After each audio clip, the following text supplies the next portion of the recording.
Hi, everyone. Well, shall we get started then? I think, shall we call to order at 7:01? All right. What's the packet? I think the first order of business is the land acknowledgement. Would somebody like to read the land acknowledgement? I'll read it. Terrific. We'd like to acknowledge we are on the traditional land of rich and diverse group of native peoples who have called this area home for more than 10,000 years. We honor with gratitude the land itself and descendants of these native peoples who are still here today. Thank you, David. Next, we have approval of the agenda. Has everybody had a chance to take a look at the draft agenda? Yes. Terrific. Any proposed changes, or shall we approve it? So Mark, do you want to discuss that now or the potential changes? Not a specific change, but it was discussed before we started the meeting that we may not need the whole 2 hours. I know that the first part is taken up by climate element. Items 2 and 3, or otherwise referred to as 9, B, and C, may not take a whole hour. Need some direction for staff.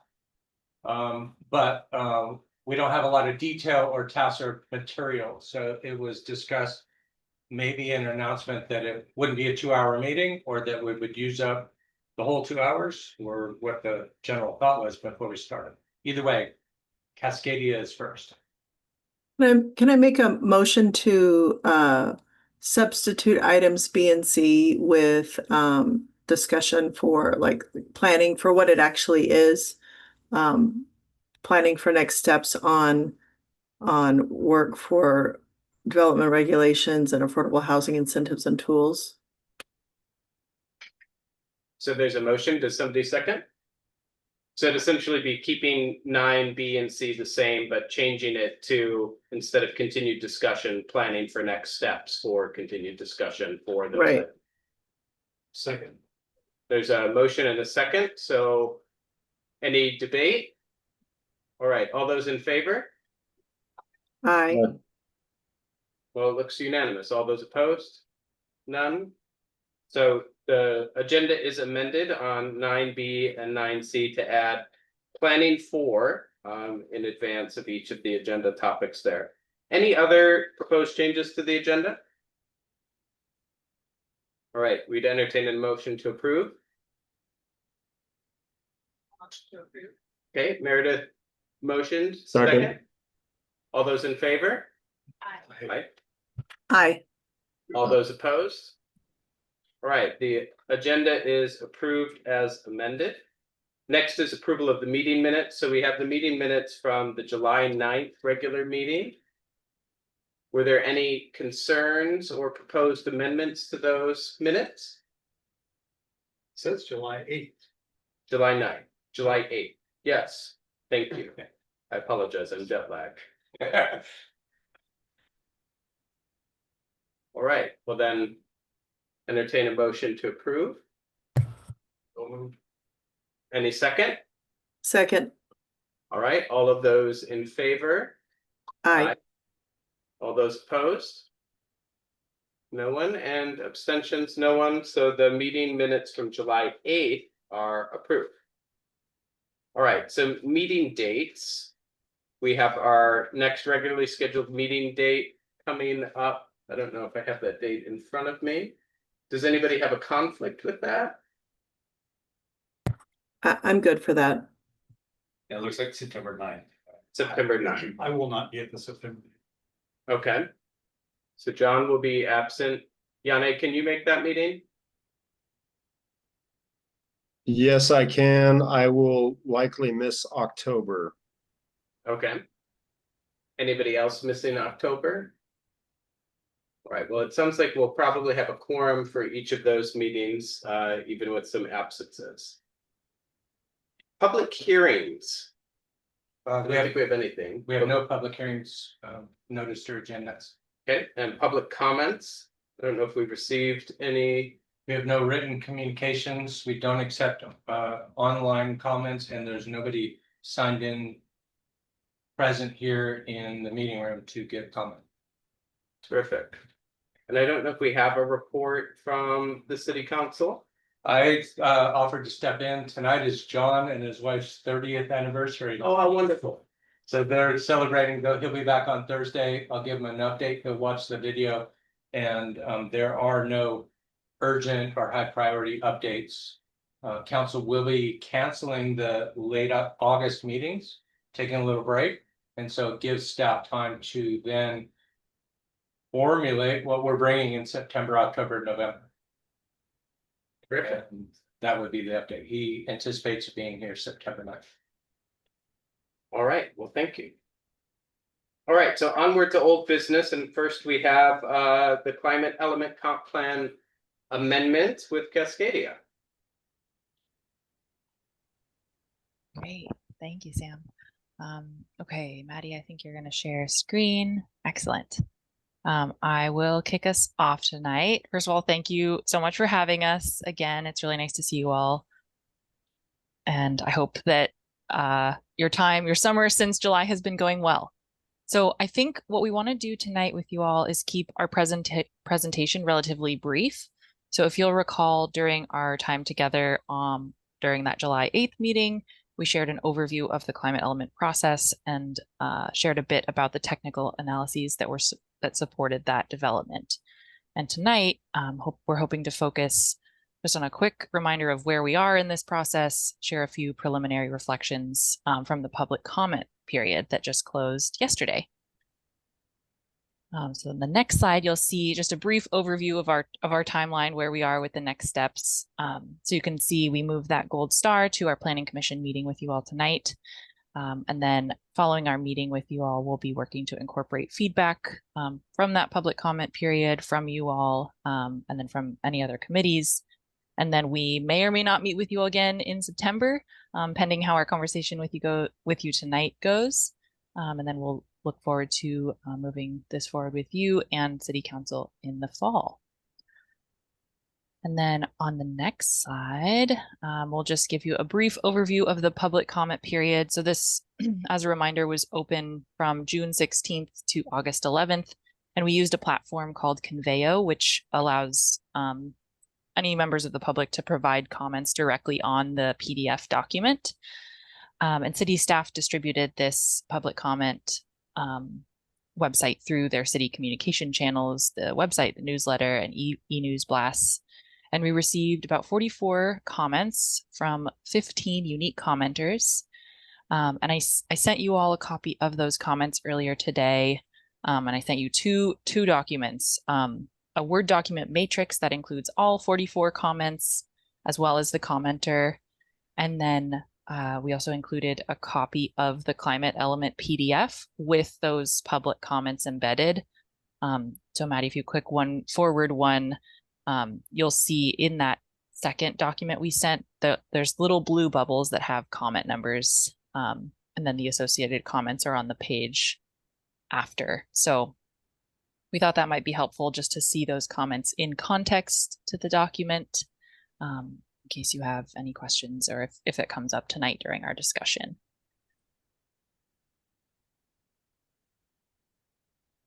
Well, starting with a really high level overview of what we heard in those comments, we saw a lot of support for trees.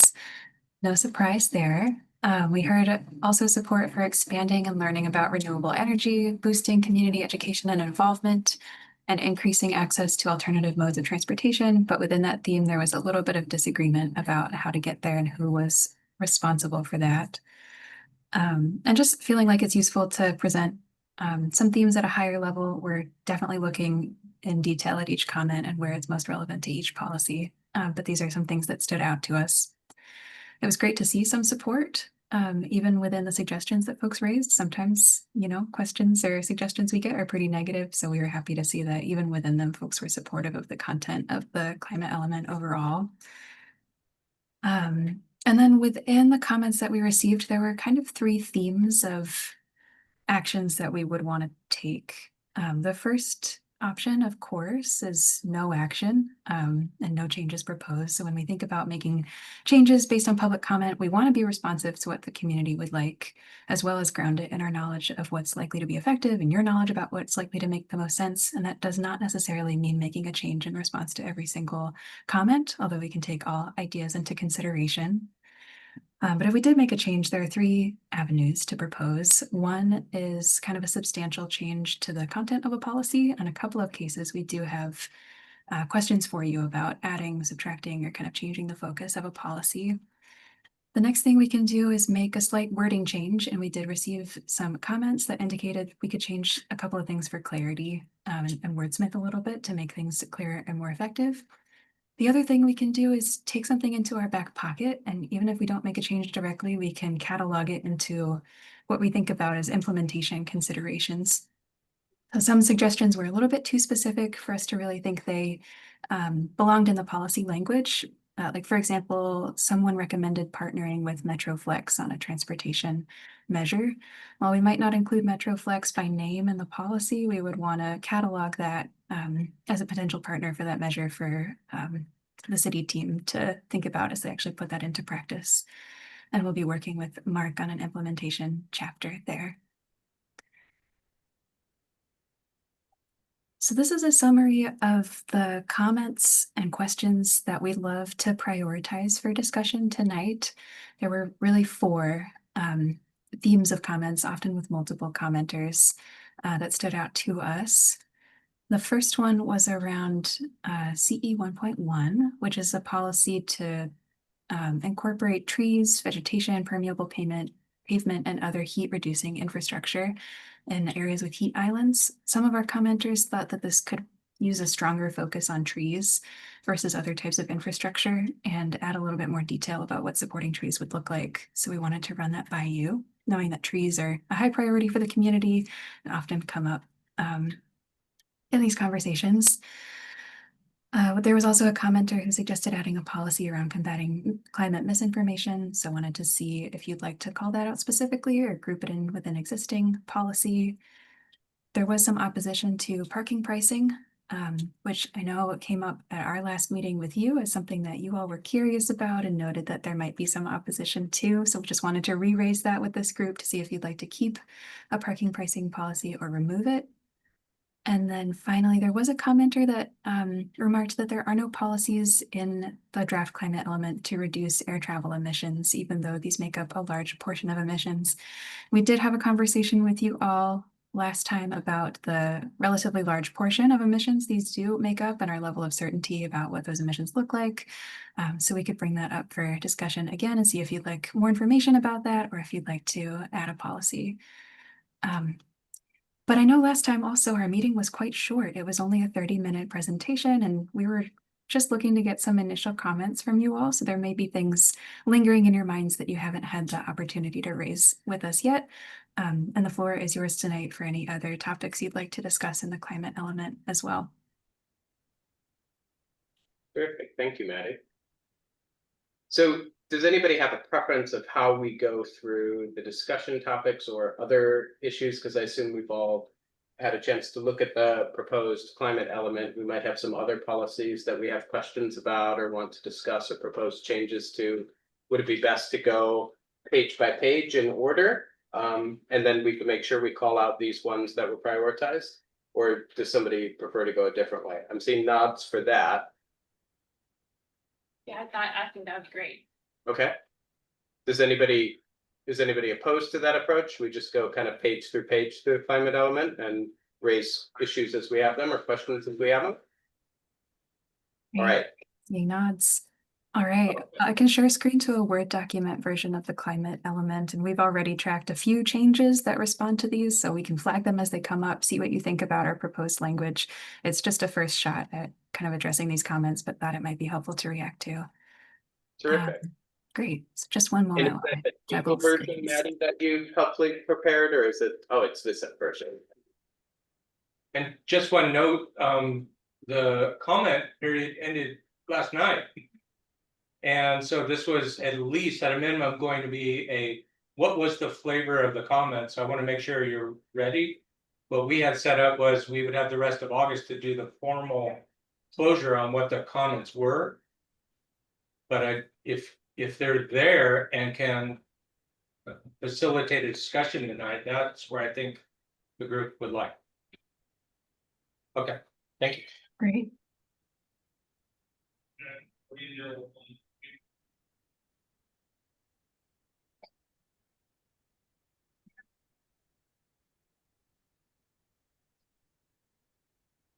Just to clarify, there were only 15 responses, unique responses, correct? Maddie? Yes, yeah. There were 44 comments from 44. 15 people. Helpful. Thank you, David. And some of those comments came from Sarah Thames. So, and I only mentioned that because she's very thorough.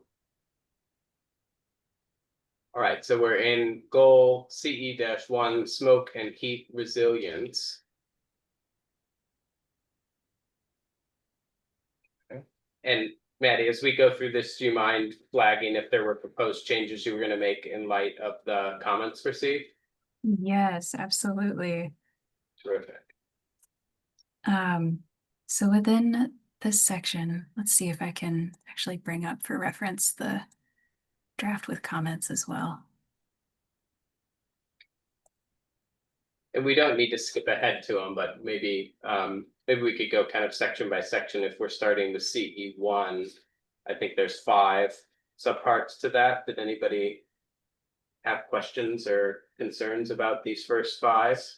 So I think there's something missing myself. And I saw this as a number of comments in the survey.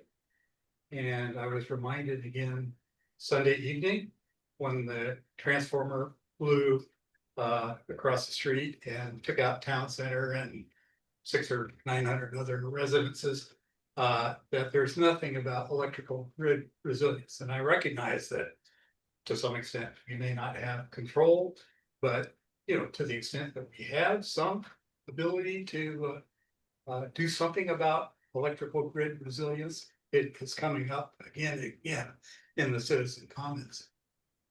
I completely agree and was gonna flag that as well, because it seems like in terms of the actual crises that we've had in Lake Forest Park, it usually includes us being out of power for days on end. And that's usually due to trees falling on power lines. And I think residents would come to the town center for their cooling needs.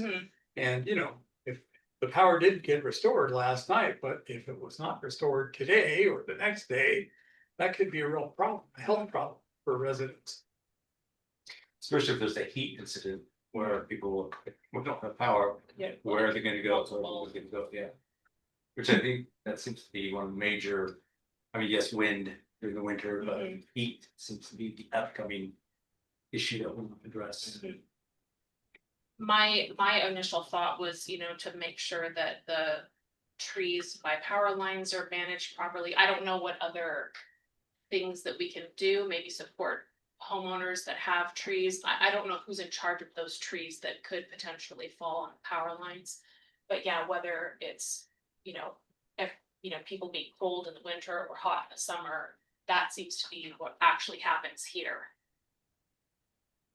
Yeah, I guess the question then it sounds like there's maybe some consensus, and I felt the same way, that there needs to be something about kind of the electricity grid resilience. And I think, we could even think of a policy in addition to the kind of maintaining of the trees that are near the power lines, but we could even have a policy that encourages the burying of power lines where appropriate and where feasible, because that certainly helps with avoiding the power lines coming down as well. I don't know though, and I had the question, would that be best in goal 1 here? Would it fit better in goal 4?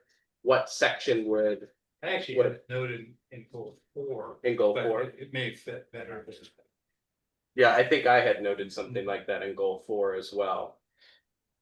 Something I would like, I want to just add to that is I'm all in support of adding that as a policy.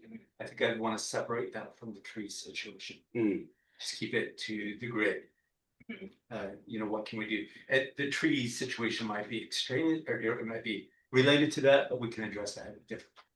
Like we addressed it different. Okay, so you think it would be better to maybe go back and fix maybe the parks element to incorporate that, or? Yeah, I haven't thought that. Okay. Yeah. Okay.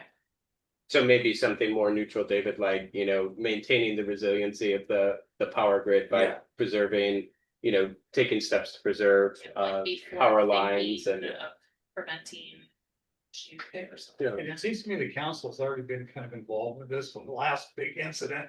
Wasn't the city light person at Their 8-person management crew was at city council, their CEO, CFO. so there's some awareness. And we do have a tree subchapter that gets to that for trees. But it may be better to augment it for the grid and reliability in this element. It would be consistent. What we have was looked at in the lens of trees. And may not go far enough for resilience. Yanni? Yeah, I was just gonna say, I mean, while I appreciate the comment and having it tagged to policy 1.1, I feel like we have plenty of discussion about the importance of trees, and we have, a lot of policy language around trees. I don't feel like we have to, like the proposed amendment to 1.1, I just don't think it's necessary. And I don't disagree with it. I just don't think it's necessary. I think we have plenty of opportunities and plenty of places where we already speak to the importance of native trees and shade producing trees and trees that are tolerant to climate. I don't feel like we have to call it out in every instance. It just seems a little excessive, but I really do I do appreciate the emphasis on calling out the energy grid, wherever that's most appropriate, but I feel like some of the comments that come in are people being kind of reflexive about what they read instead of reading the whole thing and looking at where this is maybe already covered. So that's all. So just to clarify, Yeah. Mark, is that what you're saying as well? Because I think I heard you say something different. The overall context of this element was we would look at what was in last year's adopted plan. Decide what needs to be pulled into this new element. Right. Or left in place. Right. And aligned with Yanni's comments, there are many existing policies throughout the adopted comp plan that address this issue for that chapter. Okay. And so now that we have a climate element, if we're going to add something here, the two paths are: do we pull something in from another spot and modify it, or leave it alone and then make sure the wording in here is specific to resilience, proactive maintenance under this lens for a climate action, heat, fire, everything like that. Maddie? Larson? Yeah, I just wanted to offer that I hear Yanni's point, but I think that it belongs here, so I would rather remove it from somewhere else, or if we feel like it's overly redundant. But I think our tree canopy is such a big piece of our climate resilience work, and I just wouldn't want that to be lost. I think it's part of a larger toolbox of policies that are important to this. So I wouldn't want to decouple it, but I would be willing to explore where we might reduce it elsewhere, where it's not necessarily standing in service clearly to these climate goals. It looks like Maddie Siebert has proposed some language on screen that's kind of tracking some of what we've been talking about. How do people feel about language like this? Appreciating Mark's point and Yanni's point as well, that we probably also want to be consistent with other portions of the plans. That there's other portions that address this, we'll either want to pull it in or make it interoperable so that they're consistent. So just maybe to add something to indicate that these are not just winter the event that we had on Sunday was a perfectly calm, hot day. So they're not just isolated to extreme weather events. So you're Yeah. saying that it doesn't Unless necessarily hot have to weather be is an climate extreme weather exacerbated, event. it's just. Yeah, it kind of is in a way, yeah. I don't know if that was the cause of this failure, but could it be? And Yanni, I had a clarification. Were you saying that we were being reactive if we changed the language about the trees, or what if we changed the language about the utility, the power lines? Or both? I was referring specifically to, you know, the comment, as I understood it, coming in from someone, was to amend goal 1.1. So the very first one about shade and everything else.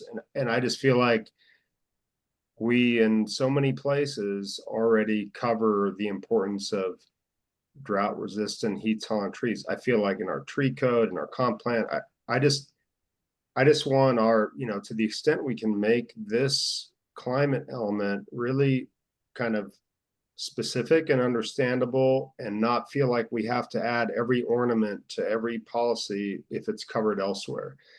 I don't disagree with a comment at all. That's not the point. I'm just saying, you know, I think people offer comments because they're reading something and they're like, why isn't this here?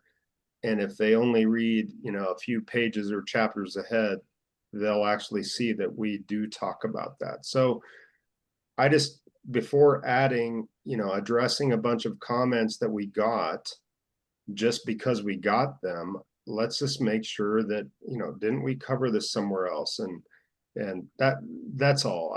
I just like to keep these clean so that it's not just every policy is a Christmas tree, you know. I think I'm kind of agreeing with you on this one, because especially because policy 2, you know, then it goes again to talk about plant, you know, shade providing trees and native vegetation. So it's pretty thorough, I think, about talking about, you know, variety of tree related things. So 1.1 says it is concerning development measures. And so I think most of this is out of scope for that, except insofar as it's varying utilities in development. Which is why you suggested the new policy. Yeah, I actually, when I brought it up, I wasn't specifically referring to 1.1. So Yeah, there's two different conversations happening. There was one about this new policy, and there's one about the tree situation. Yeah, I was just looking in the full comp plan, and there is a policy that says coordinate tree removal and replacement plans with electric utilities to maintain power lines. So we do have that concept more specific to the trees in the full comp plan. I don't know what else is there in other sections, but maybe following this, we could take an action to kind of have a look before the next meeting and see if there's some fine tuning on the wording that would make it consistent, or to Yanni's point, maybe it's not necessary at all.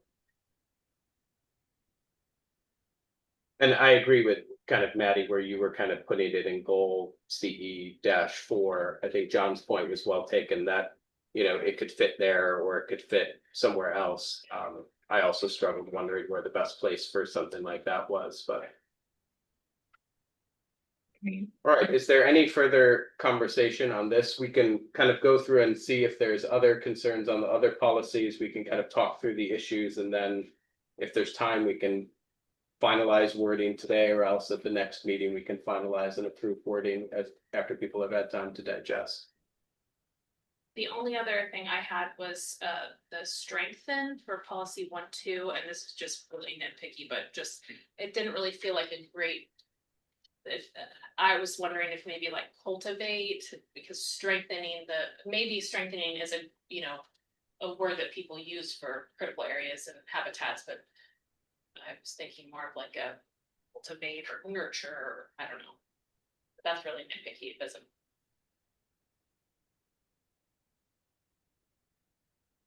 Yeah, Yeah, that so could like support. So these goals and policies are meant to serve as basically objectives. And the way I always think of those is, well, how are we going to measure how we've achieved these goals, policies? And so I think the words have to be more specific Mhm. in order to be able to do that. Yeah, well, that's what I was kind of getting at, is what does it mean to strengthen a critical area? Maybe that means something. How will I we didn't know what it strengthen? Those are later steps. Uh-huh. So the goal has the word strengthen. Mhm. And I hear your comment, I just don't have a better word, Yeah, but it has to be squishy. It's a vision, it's, a mission. And it's the implementation items and then the action items like the climate action plan that are shall, must, should. And drive home that specific task. Sure, These are but meant to be cloudy and I gray. do think that you want the language here specific enough so that you can get to the appropriate actions from, that's all I'm saying, yeah.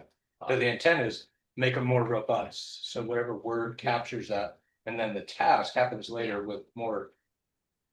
Action related words. More measurable, yeah. Yeah. Did anybody else have anything else in kind of this first section 1 of the climate element? Well, shall we proceed to section 2?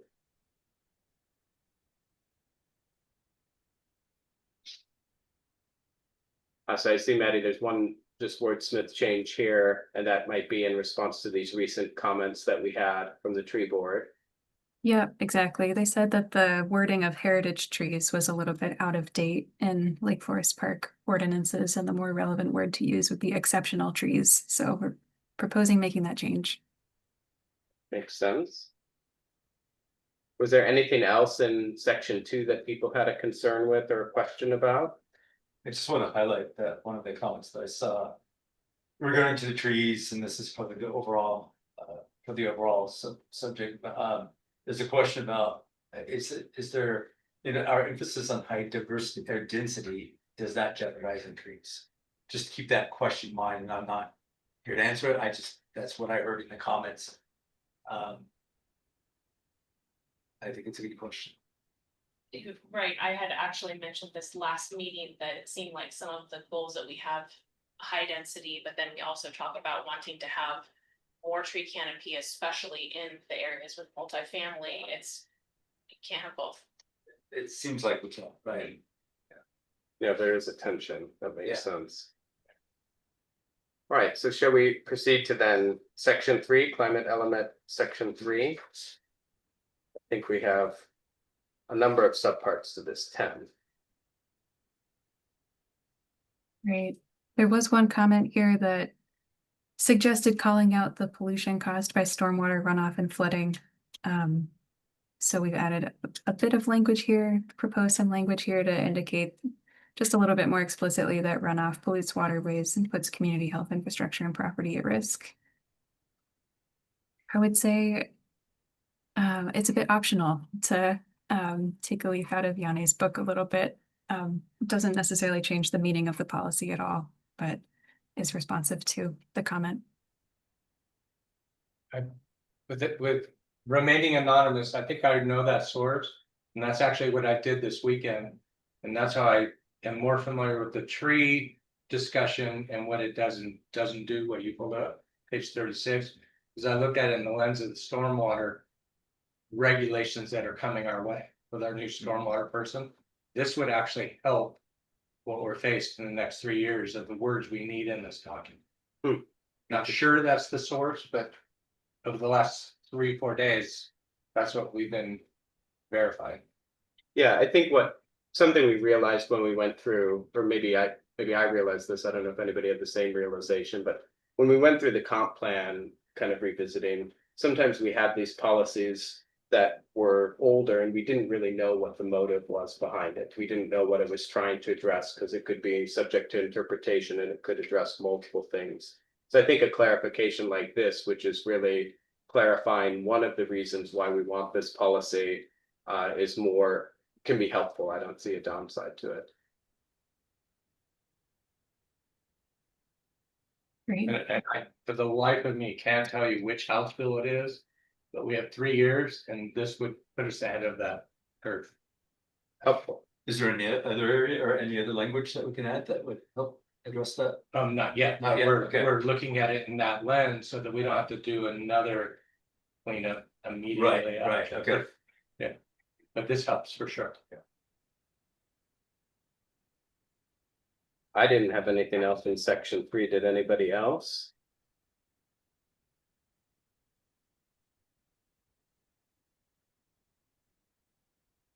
Maybe we should move to section 4.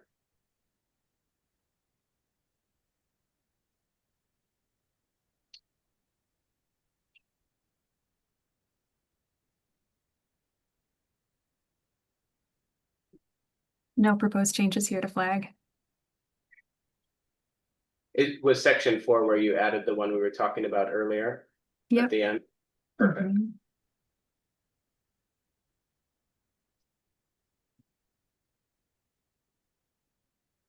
All right, well, shall we, I think that's it for the climate element. So then before we move on to the greenhouse gas sub-element, was there anything that we felt was missing in those sections that There's we? perhaps one thing, Mhm. and, you know, correct me if it may be elsewhere, but, and I missed it, but. You know, we talk a lot about wildfire smoke, but we don't talk about wildfires themselves, it seems to me. And wildfire resilience. So. There is the matter of the fire that generates the smoke, and if it happens to be in Lake Forest Park, that's another story. So. Yeah, and it's a good point, Maddie. I think when you were introducing the comments from the survey and from the draft, I think if I recall, one of the things you said we needed to talk about was there was a theme on kind of trees, and in that feedback, there was, I noticed quite a bit about that came through in the responses. People worried about, well, what if the dead tree burns? What if the trees burn? How do we promote resiliency in the community when that's a threat, not just the wildfire smoke?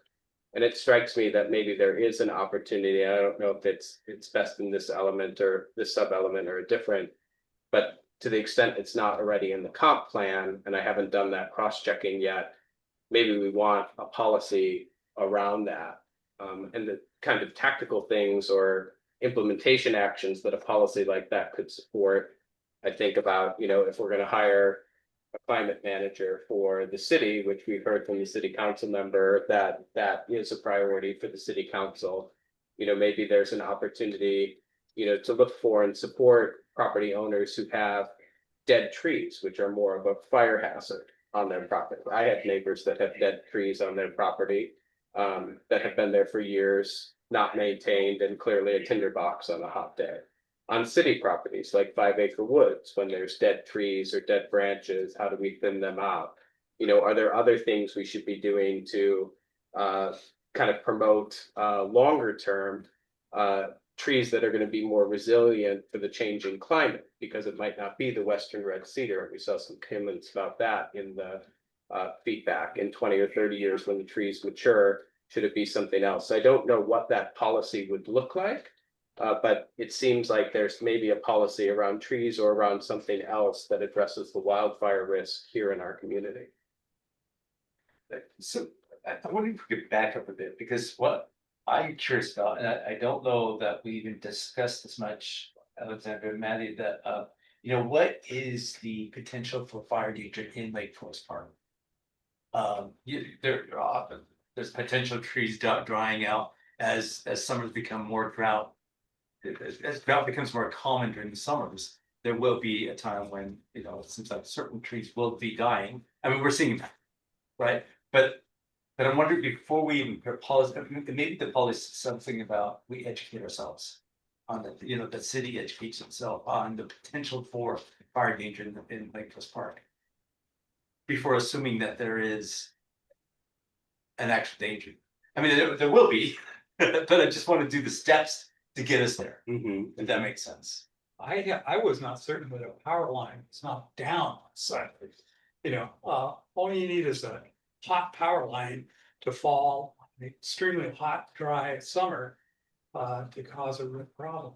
So the fire engine was there probably just to be safe, but I think it is a real issue. That if not now, we all know how things are changing. So That would cover staff. If you have some simple wording that you can suggest in this element in one of the goals. My statement about it would cover staff is we will be doing items, actions, tasks. We're waiting for the risk mapping from the state to adopt building codes. Okay, And that's very specific actions. This would be the policy that right, covers them. yeah, Yeah. yeah, so I don't know what that language is. I like what That's- you said.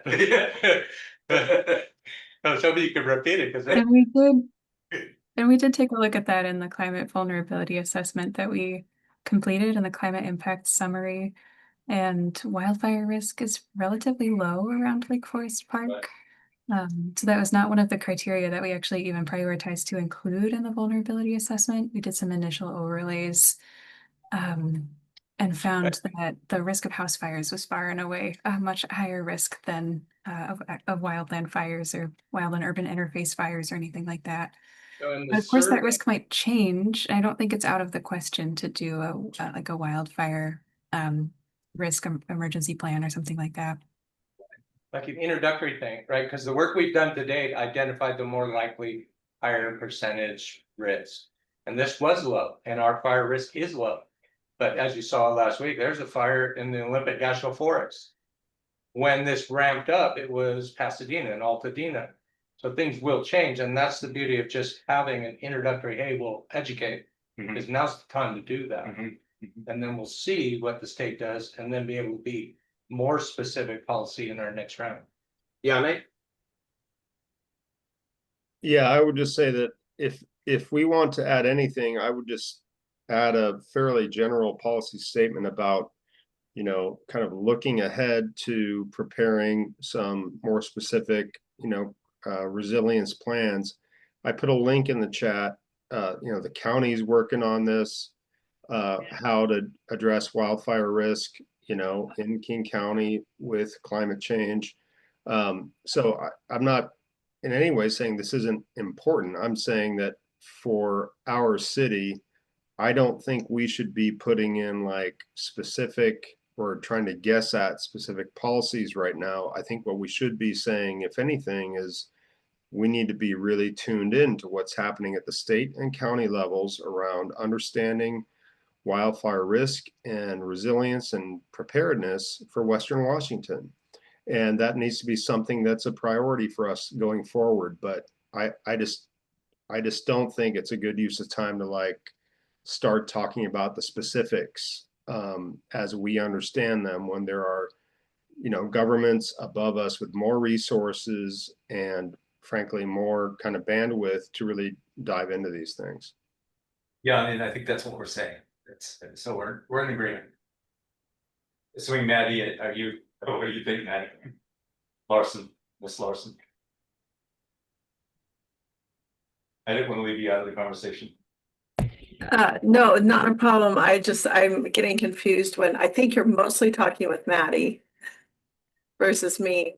And so Right. thank you for the pardon. Right, that's what I thought. Yeah.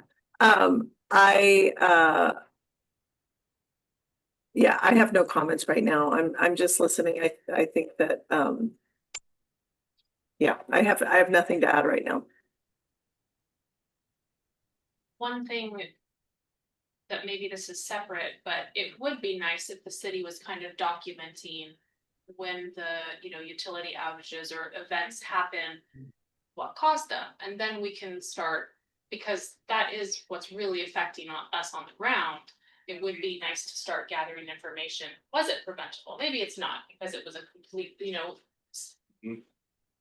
but it would be nice, I think. I don't know if it needs to be in this, but just to gather information about events for, so that we can better in the future. Yeah, I would love to see that data, right? I don't know, like, I agree, I don't know if it has to be here, but let's see some of that data. So maybe it sounds like there's consensus that at least we should have a policy that encourages kind of city staff to study and monitor kind of the risk of wildfire and other fire. I don't even think it needs to necessarily be wildfire, but other fire risk due to climate exacerbated impacts in our community, and to be aware of them, study, coordinate, something like that. And I don't know if that fits with maybe it's goal 1 or maybe it's goal 2, but maybe Cascadia, if you had like a recommendation and could give some thought to some language we could react to, that might be a good policy for us to include. For Sam, sure. can I just ask, like, what would that include that 4.4 doesn't include?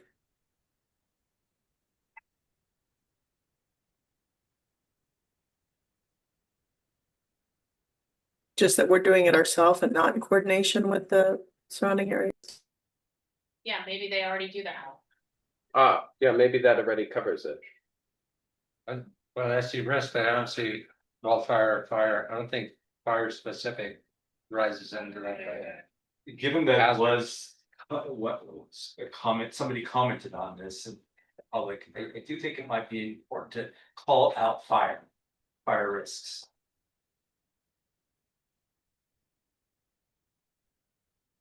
Specifically. Yeah, so maybe, I mean, maybe there is a way to modify 4.4 to do that, so that we're not kind of creating conflicting policy goals, but identify risk areas, parenthetical, fire, and then if there's 1 or 2 others we want to list, etc. Yeah.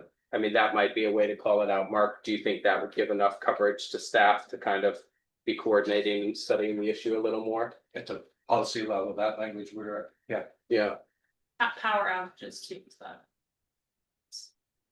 yeah, because that came through. But yeah, it seemed like there were a lot of comments in the prior survey as well about fire risk as well. It's definitely something I'm worried about. Cool. All right, so was there anything else on those first 4 goals, or should we move on to greenhouse gas emissions sub-element? All right, let's move on to greenhouse gas emissions reduction sub-element. So first we have section 5 here with 6 subparts. Did folks have any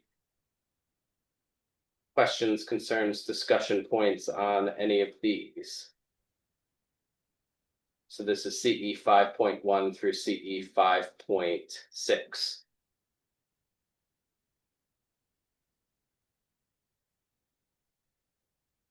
I hadn't noted anything.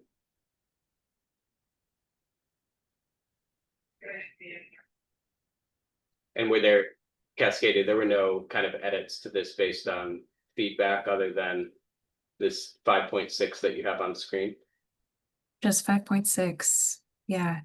And we just changed this, or we're proposing to change the word support to streamline. So it'll say streamline permitting and approval processes for energy efficiency upgrades. I like that. That makes sense. All right, so let's move on then to EQ 5.1 to 5.5. Just a numbering question on this. It looks like we don't have 5.3 and 5.4. How strange. They should be there, and they are here in my version here. Are you seeing the same policies as the ones on this? I may be looking on the table version for EQ 5.1, EQ 5.2.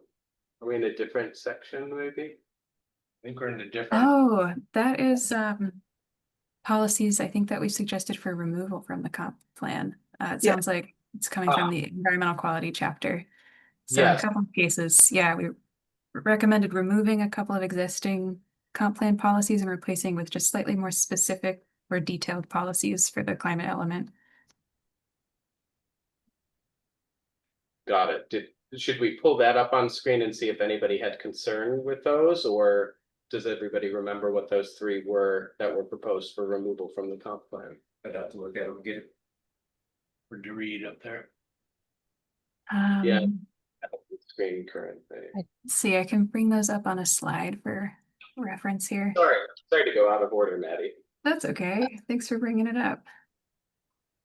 Just pulled it up. Okay. It's 36, I think, Maddie. Great. I think it was related to goal 5 since some of those that have been proposed would replace these 3. Yes, so our goal is to include the same topics within the climate element. So we're not suggesting removing any topics really, just noting that some of these policies are a bit broad. I think EQ 5.1 combined electric vehicle charging station and community solar projects and kind of energy related projects into the same policy. So we've just recommended breaking those out. So policy 5.4 that we've recommended includes more types of clean energy projects and focuses specifically on those. We've incorporated the electric vehicle charging stations idea into goal 7, which is around community EV charging. And we did want to make sure that we covered active participation of residents and businesses. So we covered that in policy CE 5.5. EQ 5.2, we just found it quite broad and we weren't sure even what lever it was really requesting the city to lean on. So we've kind of broken it out into 5.5 and 5.6 that have more detail about how the city can accomplish these goals. And EQ 5.5 again was quite broad about how to use electric or solar energy. So our policy 5.6 has more details there.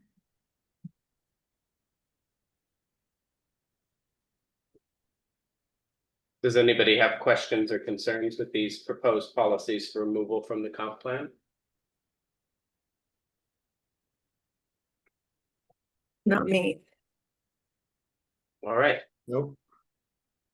not for me either, so perfect.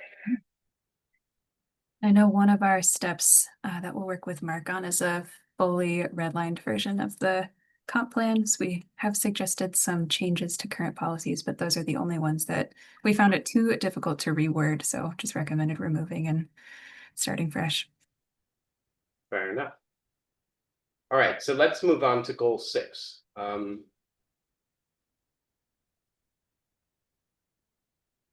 We have 7 kind of subparts to this. Did anybody have questions or concerns on any of these? I think the one 6.7 is the one that you had called out as perhaps needing discussion based on the feedback from the public. Yeah, we had 3 commenters opposed to parking pricing. So I wanted to bring it back up for discussion. What do people feel about 6.7? Do we feel this is valuable to include and relevant for a community, or not something that's valuable and relevant? Yanni, you have your hand up. Yeah, we're saying explore, so I'm for ignoring the comment. Like, I don't think we should be just reflexively saying, let's not even talk about it because 3 people said no. So, these are tools that work in some communities. They may or may not work in ours. We're talking about exploring pricing. If that's a problem, then we have a bigger problem. Like if we can't even talk about it or investigate it, then this, I just don't get that. So I would ignore the comments and say, leave this in. If we explore it and the city decides, no, we don't want any part of this, fine. In this case, it might bear clarification that we're including this to reduce vehicle miles, not to increase revenue, right? I mean, it could be part of the public's reaction. Has to do with that side of things. Maddie? Oh, sorry, John. And I would, believe in data, and I would like to see some data that demonstrates that this kind of intervention will actually reduce vehicle miles. But that's part of the exploration process. Maddie? Thanks. Yeah, I wanted to build on what Yanni was saying, and I think maybe it might behoove us more to explore a whole array of parking options. This limits us to sort of one solution that may achieve this goal. So on the table, it talks about, it's really about encouraging residents to use other modes other than single occupancy, and there may be other mechanisms that we should be exploring, not just parking pricing. It feels pretty narrow here. It could be permitting, it could be, you know, several other things. And so maybe we should just make this more broad. I wonder if we want to say alternatives to disincentives. I mean, I get what you mean. Matt, So I have a completely different perspective because actually this rubs me the wrong way and I'm not interested in, so I would prefer it to be like educate about alternatives because I'm not necessarily interested in the city, you know, like moving us in the direction for being kind of like forcing us to not drive. And I also think that it would be more honest to just say vehicle travel, because there really isn't anything about single occupancy. It's just vehicle travel. You know, there isn't anything about, well, if you're driving by yourself, it's not okay, but if you're driving with your kids, it is okay. So single occupancy, I feel, doesn't really apply. The second thing, I really don't think that mobility hubs are, I'm sad to see that at the first thing, because I am concerned that it's just not going to be a very effective way of actually doing anything, because I'm not sure if it will actually solve the problem that it's going for, the first mile and the last mile, because I don't think that either having a electric bike or a scooter is a true solution to those problems. And I actually think that, if we just were patient, that, things like the tax, undriving the taxis, I think that solutions will come that wouldn't have, I think by the time we actually got these up and running, if we were to get them up and running and we have such limited city funds, maybe Tesla will already have their taxi service coming and all of a sudden that solution will be solved and we wouldn't have had to put that money in. So I don't know who would use it. I would love to see maybe like a private company do it rather than the city. Yeah, so that's the same thing. I think that if people are commuting, they're going to bring their own bike because they're going to, bike to the bus, then they're going to take their bus and they're going to bike to work. If my kids and I use public transit all the time, we walk to the station, then we walk to the Sounders game. So I don't know who would be using those scooters or the bikes, and it would be a huge investment for the city, and I don't know if it'd be money well spent.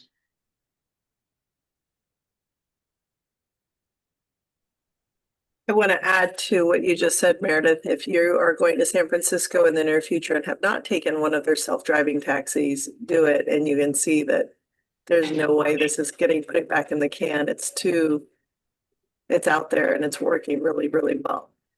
I think this might solve our parking. I mean, I think that this could, I'm really excited about those self-driving vehicles. And I was just at the Tesla dealership and they rolled out the self-driving taxi, I think in Austin, and they said that Seattle's probably, I mean, obviously I can't tell you that this is actually going to happen because I don't know, but they said that Seattle will probably be next on their list to make that happen. So anyway, just a thought. All right, so Maddie Siebert, had you proposed some language in 6.7 on the conversation? Is that what we were doing, or, oh, there we are. Sure. And David, you had suggested an alternate to disincentives. What did you had said? Just alternative. Explore alternatives for vehicle travel. Got it. Versus, disincentives. This is all good. But Alexandra, thank you for responding to my question, because I had the question about, it was a data question about vehicle miles traveled. And the answer was very sensible, because I was saying, well, it appears that we're focused, obviously the uber goal is reduce greenhouse gases. From that, reduce vehicle miles, from that, parking meters or whatever, I can see that, but the ultimate goal is reducing greenhouse gases. And so understanding what that is in our community is pretty important. And the vehicle miles travel, my question was, well, it appears that the data we're looking at are only vehicles that start or end their trips in Lake Forest Park, not the vehicles that pass through Lake Forest Park, regardless of the fact that they contribute to greenhouse gases as well. Granted, we don't have much control over that.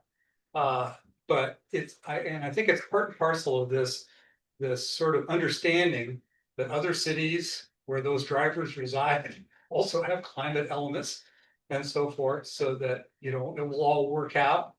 But I thought it would be really, we may be disproportionately affected by the traffic in our city, and just understanding what that is. What are those total vehicle miles traveled and the resulting greenhouse gases?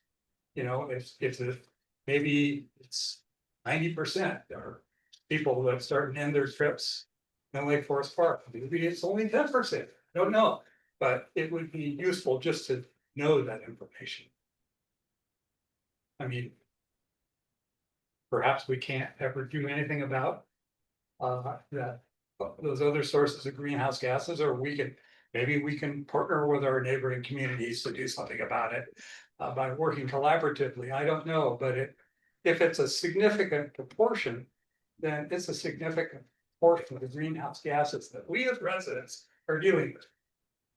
Yeah, so there's kind of a data question of what makes sense here, and I think that's consistent with Yana's point at the beginning, which is, the goal of this is to have an exploration or a study of this topic to see what might work. I think with that in mind, I would propose an amendment to this so that it reads, study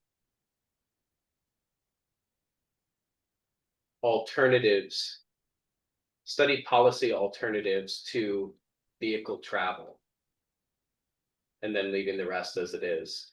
So that supports, I think, John's point of, trying to get some data to see, based on the kind of vehicle miles traveled we have in our community, are there policy alternatives like charging for parking on city-owned parking that would reduce those miles and have an impact or not? But I think I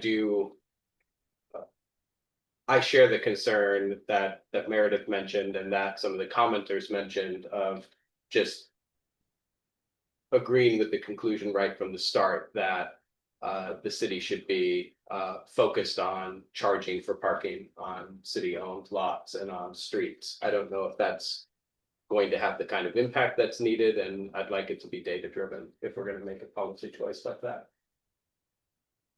So that would be my motion if there's a second. And just to add on to that, to the extent that there is a significant proportion of non-Lake Forest Park vehicles, which I suspect there are, then there could be some actions that the city could have some impact in. Maybe it's signalized lights to reduce idling.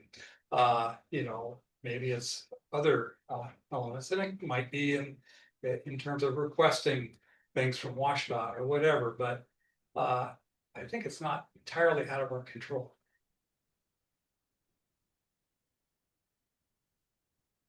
I didn't hear a second for that motion, so if there's not a second, we can. It doesn't need to be a motion, because we're Oh, still yeah. discussing. I don't think it needs to be. It doesn't have to if people don't object. That makes sense. Any other thoughts on this topic or on anything else in section 6 for the draft element? I did want to raise here, we got the comment around air travel, and since that came up, at a previous meeting, thought it might be worth raising here. And if we were to put that in a goal in the climate element, this one around reducing transportation emissions, we'd need to reword the goal. But wanted to see if that felt like a fit to add to the climate element. And I can provide some more information and context too, if that's helpful. So I was the one who made the comment about air travel because I was frankly astonished that it is the primary factor in greenhouse gas emissions. I believe, unless I'm wrong, I actually did a pie chart and it's the biggest wedge of the pie. And so, and I had really wondered if, of course, whether we can do anything about that. But it may be that it's worth at least calling out in some fashion. And maybe in the sense of finding out a little bit more. For example, the Kenmore air traffic that I had mentioned, because it, and I don't know to what extent, but I looked at our sister cities, their climate element planning process, and each and every one of them is leaving out. So if everybody leaves it out, it may not get addressed. But, and I know that in particular in Kenmore, where Kenmore Air is located, there was a specific reference to Kenmore Air not being comfortable providing emission state for their flights. So do people feel this is worth putting in a policy element that would encourage kind of study of this or data gathering of this? Or do we feel it's not something we can control or it's adequately covered by the existing policy statements? So Yanni, do you remember we had a conversation with Cascadia about air travel? Do you remember what our conclusion was? Because I think we determined that there wasn't a whole lot that we do about that. Yeah, I mean, I would say that I'm not sure it's very worthwhile for us to put a specific policy about air travel into this. Not because it doesn't matter at all, but again, the tools for tweaking something like how we change air travel demand at, you know, the level of our region and SeaTac and Painfield and everything else as a city of 13,000, you know, it's fine if we want to say something about educating people about the disproportionate impact of air travel, but beyond that, I really don't think it's a good use of our time or the, you know, word count in our policies. and I agree with that. I think education maybe, because I think, you know, one thing that I brought up, there was an article that our friends north of the border in Canada, Harbour Air, are beginning to implement EV airplanes, seaplanes. And at this point, they can only be used on, I think, 1.5 hour legs, nothing more than that. But, you know, clearly that's coming. So the education could drive people to start demanding that these kind of changes are made. Any other comments or thoughts? Not for me. I mean, I agree with everything that's been said. I think it's sort of outside our scope, and it also, I think, you know, could be, well, I'm with Yanni. I don't think we can really move the needle on it. And it is a little bit political. As somebody who does fly for work, long distance flying is typically less impactful carbon wise than driving. And it's really the short flights that, you know, that's sort of like paper or plastic at the store. I don't know that maybe we want to get into that conversation. It might be. And this is why I was astonished that despite thousands of cars and trucks crossing our city every day, that air travel is the leading factor. It just, you know, maybe something's off or something, but That's what some agency is giving us. As Yeah, a just number, allocated not- as kind of a doesn't actually best have guess. anything to do with.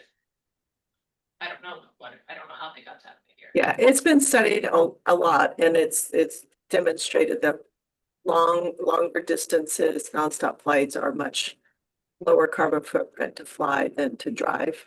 But yes, shorter plane trips, it is more impactful to fly versus drive.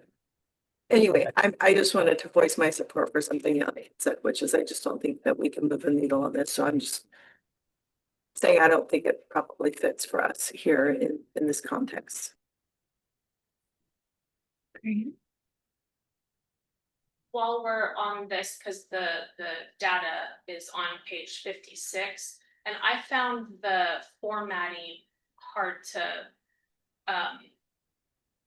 it took me a little while to understand what was being said. I would suggest maybe like colons after so it's community transportation 61%, and then it goes into what are the little aspects in that: on-road vehicles, air travel, and off-road equipment. But when I first read that, it took me a little while to make sense of that. So I was wondering if some punctuation.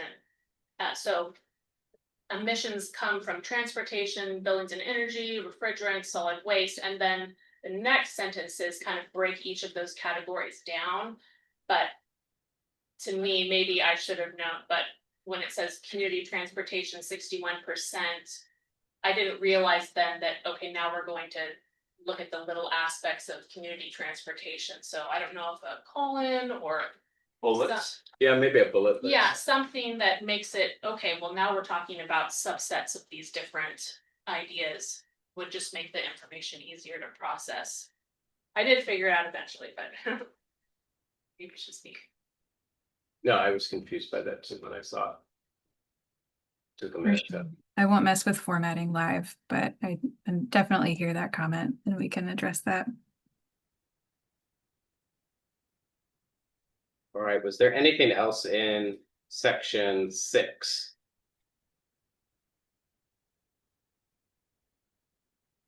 Well, maybe we should move to goal 7, section 7.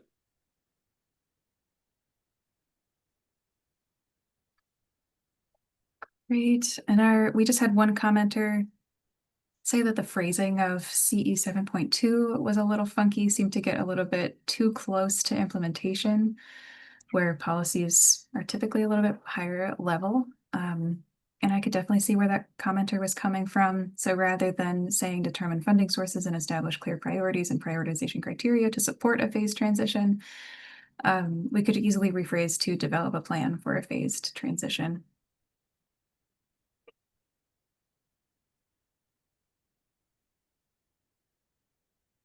I could see some pushback from the climate team, but yes, I think that makes better sense.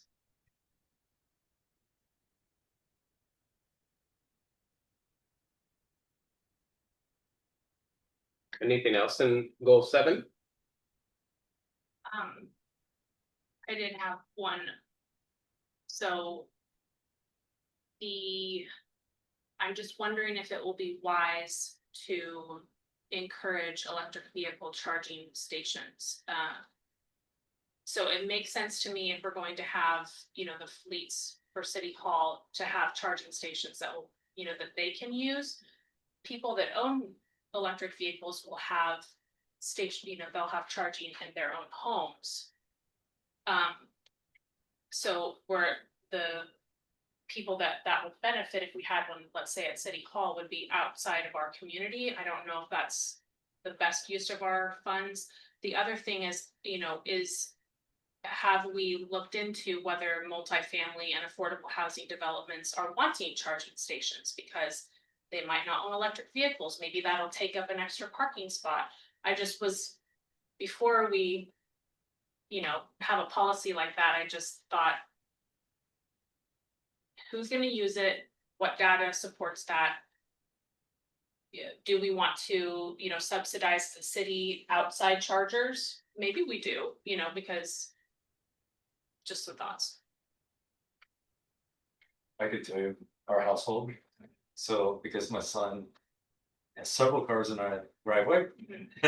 And both he and my wife have electric cars. They compete for the plug-in. I know that my wife would sometimes love to have a local system. Okay, But that's just us. okay, Okay. But I do. But what was your second comment? well, just, I was just wondering who would use them, so, because probably if we put electric charging stations at City Hall. Then we're gonna have all the commuters, people that are coming. We're gonna just have a lot of outside of the city usage, which. Maybe that's, and then also the multifamily and affordable housing, I yes, would yeah. just like to, I would love it if we at least have reached out and it's something that they're wanting, that they use. And if not, putting it in the regulations will make the building of those buildings more expensive and maybe prohibitive. So I just didn't want to put any economic barriers to building affordable housing. Especially if it's not going to be something that will even be utilized. I don't know. Maybe it will be. And the charging stations take up a bay each, so anyway. Yeah, I guess the question, I mean, related to what you said at the beginning, Meredith, is like, should city funds be spent on this? And it didn't really come across to me in the policy that it was calling for like the city to build out kind of places. It starts with aligning building codes and regulations to have a charging plan and support the expansion.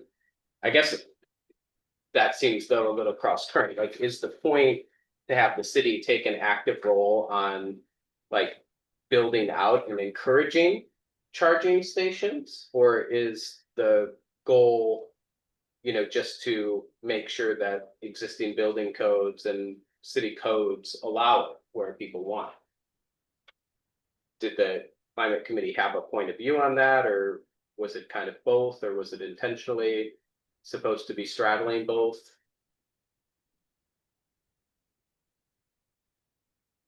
Yanni? Yeah, I mean, I think from having sat on the climate committee, I mean, I think there is an intent here to actively encourage, and that doesn't mean that the city's paying to charge people's cars.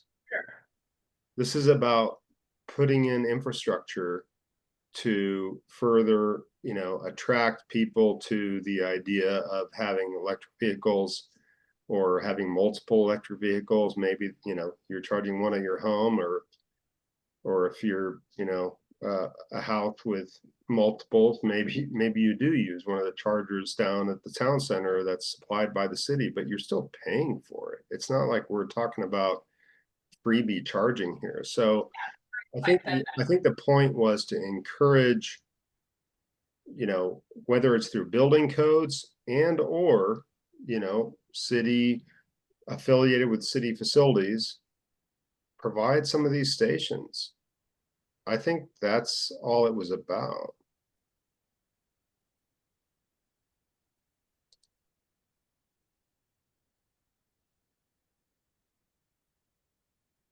Any other questions or concerns on this one or on other ones? I was interested in what point one could be a bit more broad, because it seems like a line, to your point, right? A line is an action item. So it's actually saying, go out and do this. Whereas Yana, you were just saying that, what we talked about is exploring how can we align with building codes and regulations to draft or electric, etc. To keep it more broad.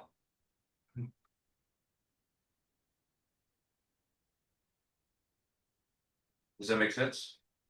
I mean, I'd say yes, but I don't think it was entirely passive. Like, let's just ponder this. I think it was like, let's, as a city, try to encourage charging stations, and I think there are ways to do that. You can encourage that through your building code, make it either incentive based or whatever, or just allowed. But that also you can encourage this by providing it, providing stations. So I don't think charging stations are something we need to, just ponder whether they might be good. I think the statement that the climate group was saying was, we should be encouraging this. That doesn't mean exactly that we know exactly what the right mechanism is and exactly what the right tools are, but it's also not saying we should maybe ponder if this is possibly something we want to do. It's saying we do want to encourage this. We do want people using more of these vehicles. That's So what then so then what we're saying is 7.1, it would actually go into implementation. Because it's a goal, it's more than a goal, it's saying do this now. Align with existing building codes and regulations. It's an action item. Yeah, it's an action item because it's saying, develop this plan that is going to advance this particular policy objective. And my bet, I don't have it here. Based on your comment, this is already in the climate action plan, which is action item. And so if that's true, and it can be cross-referenced, then this can exist and support that, but maybe a little bit more squishy, like you said.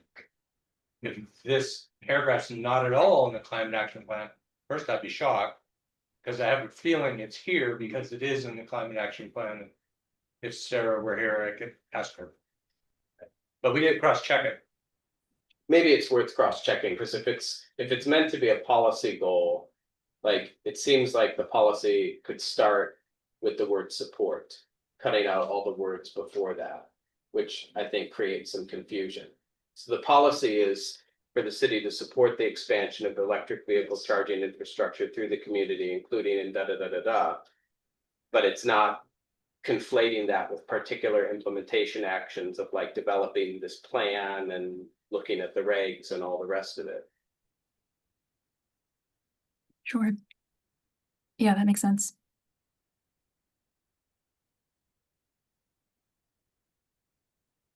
And again, 7.2 is an action item. Develop a plan. Yeah, so maybe it's more about support a phased transition of the city. I know we talk about this a lot, about policy versus implementation items, and I continue to be confused on it. It's also odd that the action items came first in the CAP. And Yes. then the opportunity to do the higher policy, isn't it? But they can be made consistent.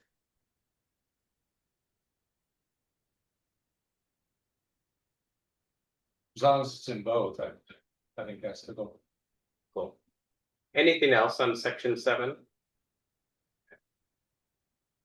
right, let's move to section 8.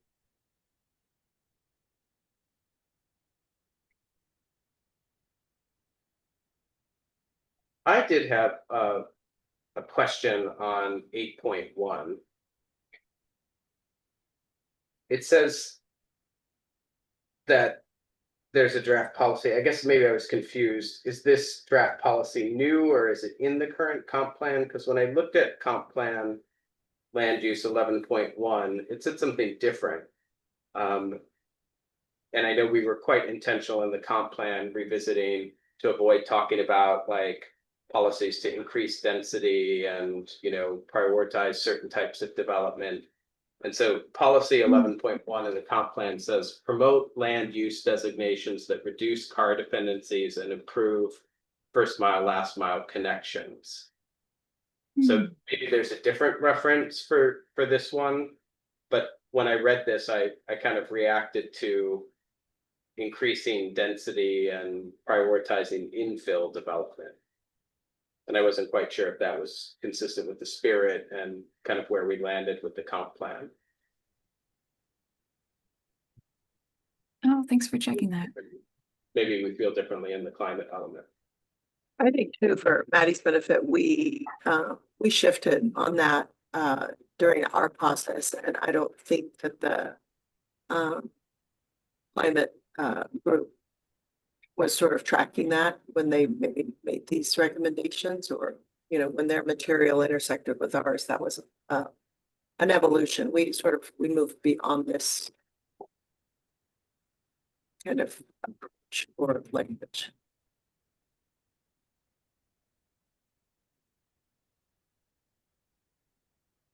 Or I can definitely double check that. You know, there are a few policies overall in the existing comp plan that support transit-oriented development. You're right, in a quick scan, I'm not noticing that crossover is exactly what we thought it was. But policy H 1.6 is another one. Policy LU 4.4 also encourages mixed-use development in proximity to transit stops.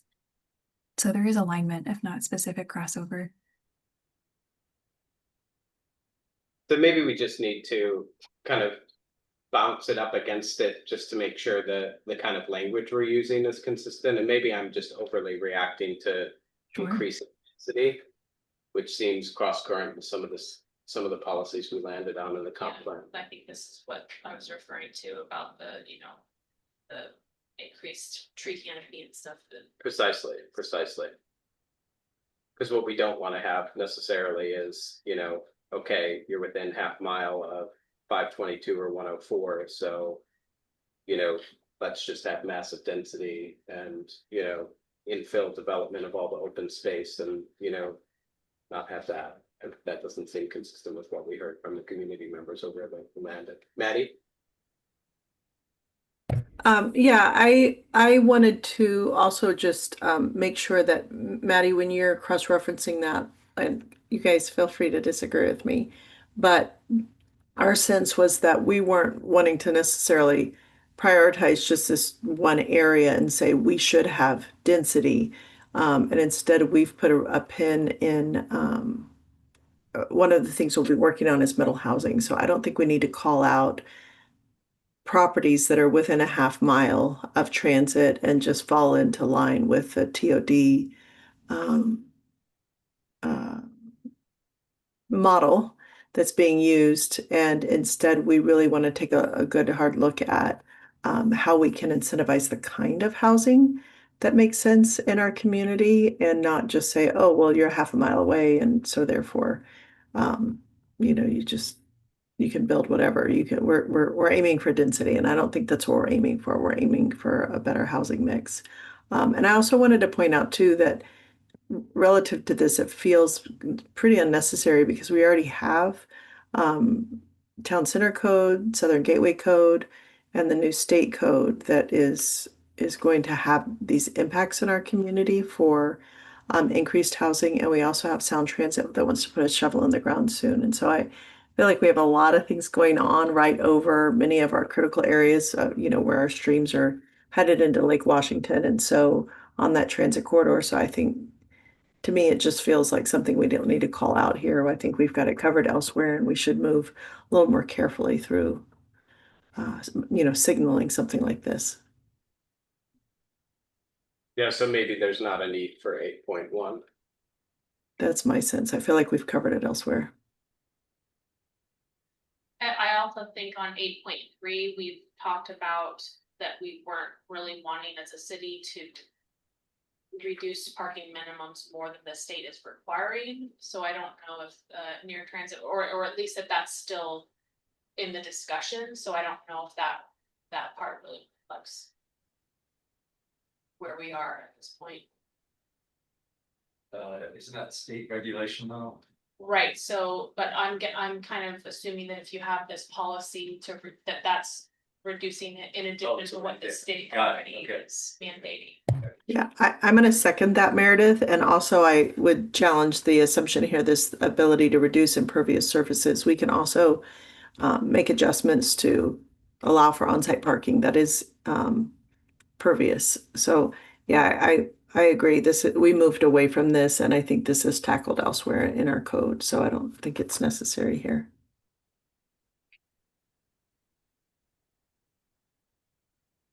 So I guess we have a couple ways to proceed with 8.1 and 8.3. We could either strike them, we could come back next month with how is this covered in the existing policies, particularly for 8.1, maybe not for 8.3, and then make a decision.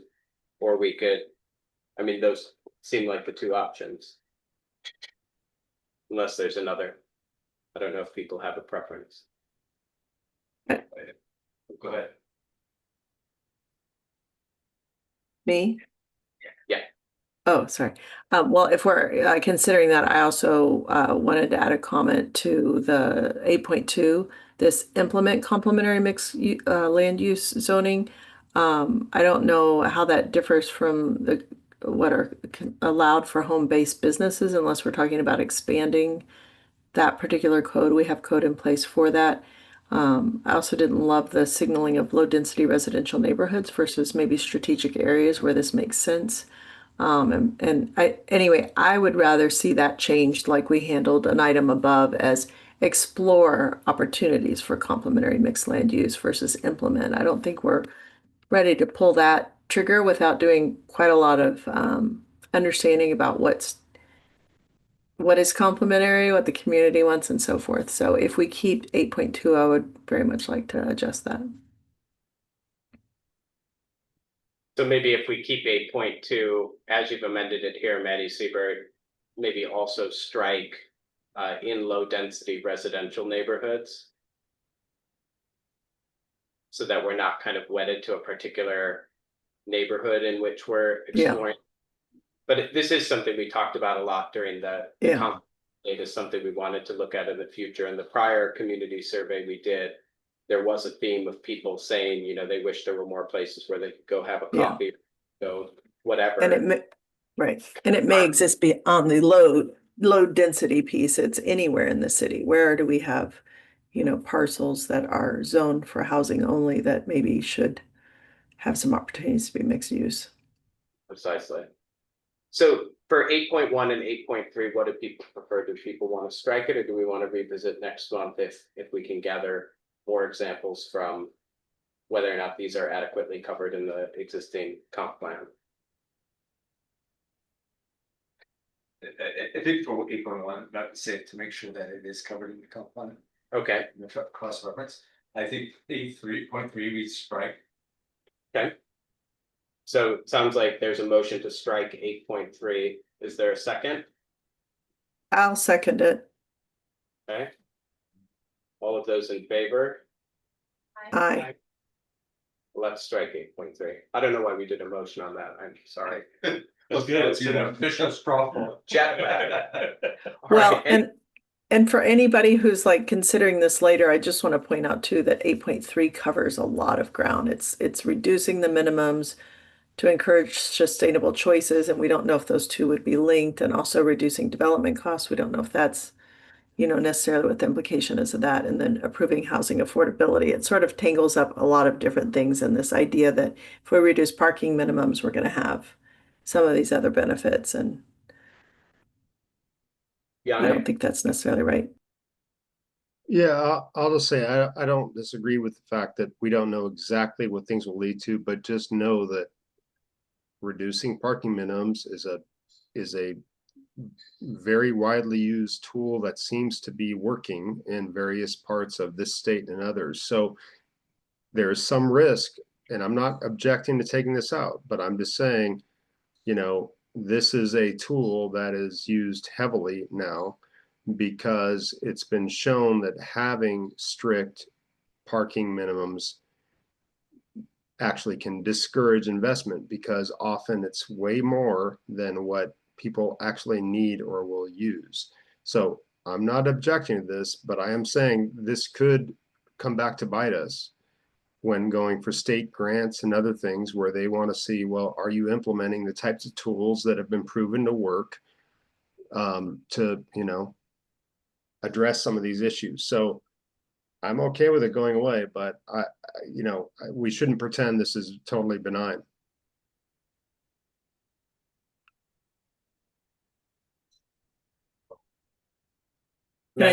Oh, yeah.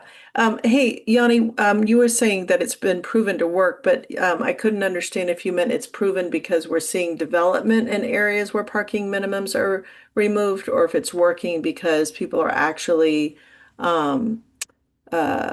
making more sustainable transit choices and it's improving housing affordability.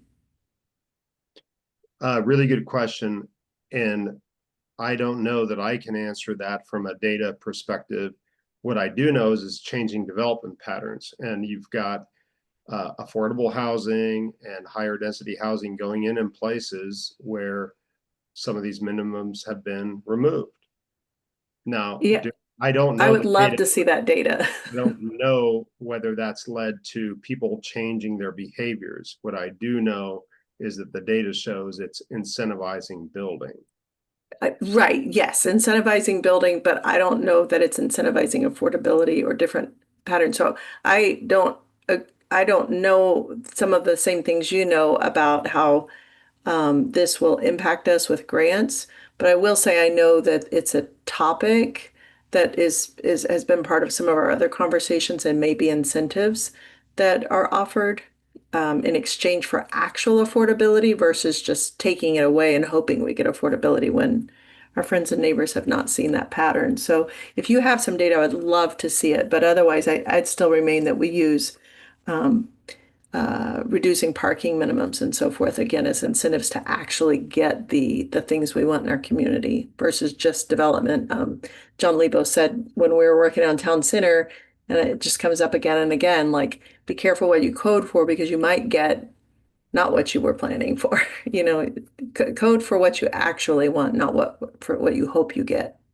Yeah, I mean, I agree. None of these things can be thought of as single purpose policies or pieces of code. You have to think about them in unison. All I'm saying is that there is a big move in communities throughout the country to eliminate kind of these what are often seen as kind of arbitrary or not well thought of parking minimums, and they're leading to people backing away from providing housing, whether it's affordable by some metric or not, because each parking space costs $50,000 in an underground, concrete parking space. I mean, that's what it is, $50,000 for parking spot. So all I'm saying is this isn't a kind of let's just get rid of this because we're not sure what it'll do. I think we should probably be looking at this more carefully to see if this is something we would want to encourage coupled with other things. Because I totally agree with you, Maddie. We don't want to just say it because we want more units. If we want more affordable units, then you can couple those. And cities have done those. I'm just saying striking parking minimums is, could have more effects to it than maybe we're thinking about right now. Yeah. And again, not objecting to it. I'm just saying. Yeah. No, I think it's a fair point. We should look at it, but it is one of those levers that I think, will factor into the middle housing code. And I also, you had said this before about costing $50,000. I don't want to conflate what it costs to provide underground parking with what it costs to provide a parking space on a piece of property. And so I want us to be clear when we start working with that we can bring to our items B and C tonight, Mark. It's really getting some of this data so we can really make informed decisions about the kinds of things we're trying to incentivize here in our community. So we have about 20 minutes left in the meeting. Was there anything else in section 8 that people wanted to talk about or propose? All right, let's proceed to section 9, which is the last goal. And we have 5 subparts to this. Were there any questions or edits that people had on goal 9 for reducing waste generation and increasing recycling? And it looks like in light of the feedback, we didn't have anything in particular recommended for changes from Cascadia. I had nothing on these. Last chance. All right.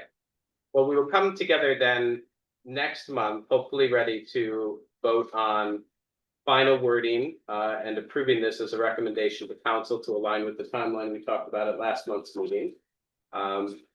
Is there anything else people need or want to see at next month's meeting to be ready to do that? All right. I have one question on page 58. It says the city of Lake Forest Park is aiming for the following emissions reduction targets. Are these city goals? Are these state imposed goals? I was just wondering where those, 50% by 2030, 75, 95, where is that coming from? Maybe. I believe, and Mark can jump in and correct me if I'm wrong, but I believe those were identified as part of the climate action plan process and codified by city council. I But- think I would say they're consistent with a 20-year body of work. The Kyoto Protocol, the mayor's signature, the work at the state level, King County, K4C, and now our CAC and the Climate Action Plan. So the most technical answer is Climate Action Plan, but they're based on all that prior work. And now we have this policy level element will be tested again if city council adopts them. But at the implementation action, they're already there for us, adopted. So this is another test.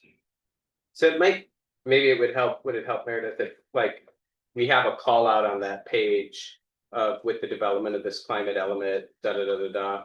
Like maybe we could supplement that by saying, and these emissions reduction targets come from, and then mention one of those sources, like the city approved climate plan or whatever, just to kind of Yeah, I cross definitely reference think it it. would be a good idea to say like whose goals those are and where those came from.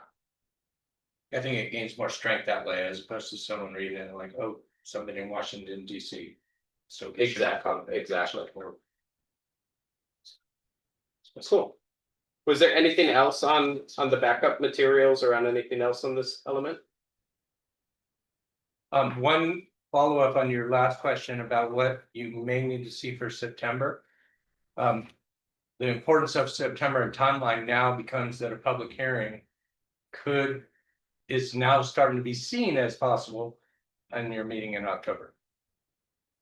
Which would then drive an ensuing timeline of introduction at city council later in October. And then followed by as many steps as the council needs till the end of the year, leaving Christmas untouched. So that's where we're heading, and whatever we can provide on September 9th to say, here's the draft, that's where we would work on.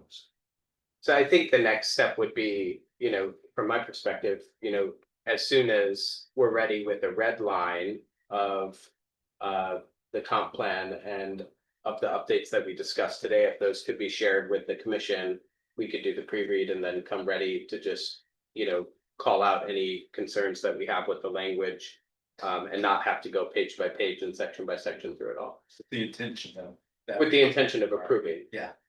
Say it or forever hold your peace. Yeah. And that's not to say that you can't make modifications and changes because of the public hearing and then make your formal recommendation. But it really is, once we notice that public hearing, start the SEPA process and commerce, a significant draft.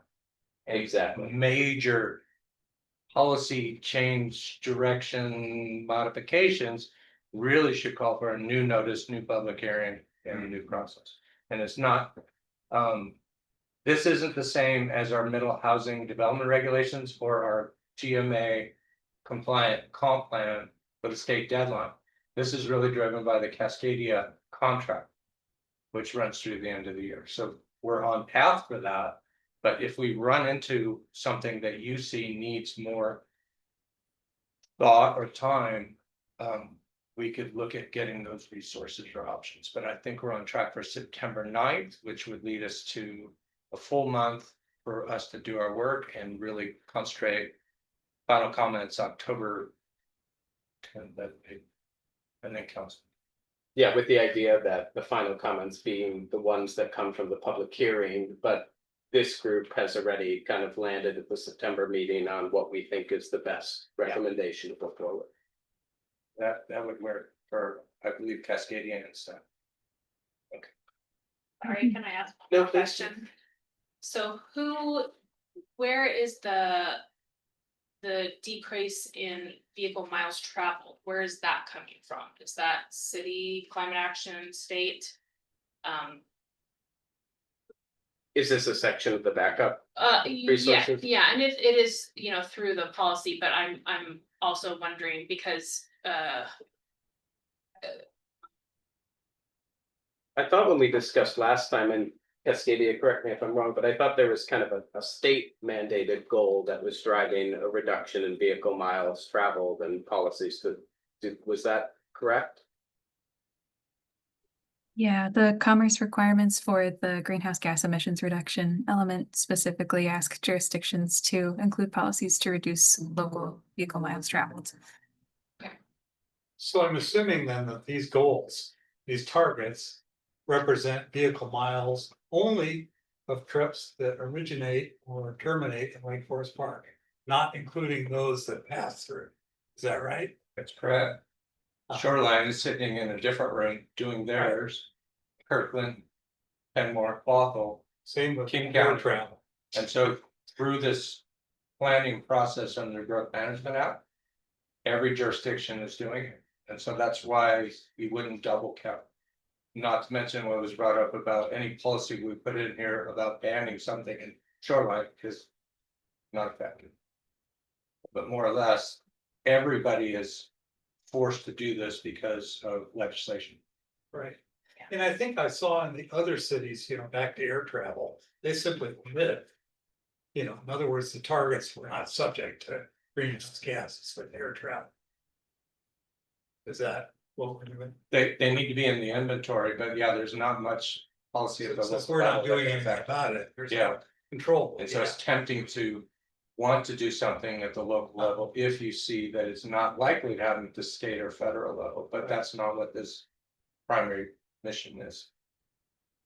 I would just like to state, because the rise in trip frequency suggests that Lake Forest Park is not yet on a clear path towards meaningful vehicle mile travel reduction. And then on the back it says, it talks about like, okay, so these are the things that the goals that we have, and then the remaining emissions will need to be addressed through stronger and more ambitious policy or other advancements. That's just, that kind of language doesn't sit well with me. I mean, more ambitious policies like what? I mean, already I feel like this is very aggressive, and I would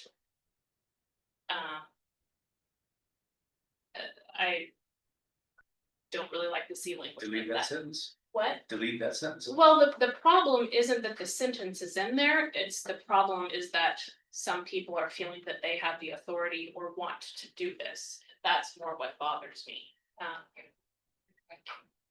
So Meredith, where was that? that's page 6, so the little statement saying that, basically Lake Forest Park isn't on a meaningful pathway to the goal that needs to be happened, that's on page 59.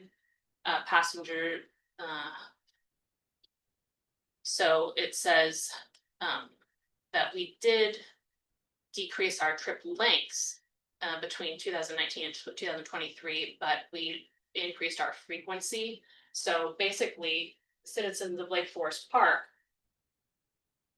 aren't at this point on board with this goal, and then having that kind of, I feel like, threatening last sentence makes me very uncomfortable.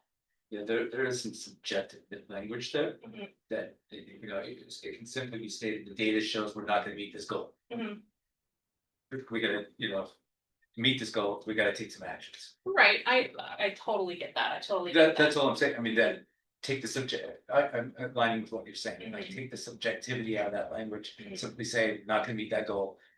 What are we gonna do to meet that goal? Right, but I there think are, our intention with the sentence too is to acknowledge that there is a real role for state and federal policies to play. So I was hoping it would come off as optimistic, and we can rephrase it if not, but state emissions standards and clean energy standards and state level and federal level projects will have a really potentially large impact as those shift. So just acknowledging that it isn't necessarily the responsibility completely of the local level to meet these ambitious greenhouse gas reduction targets.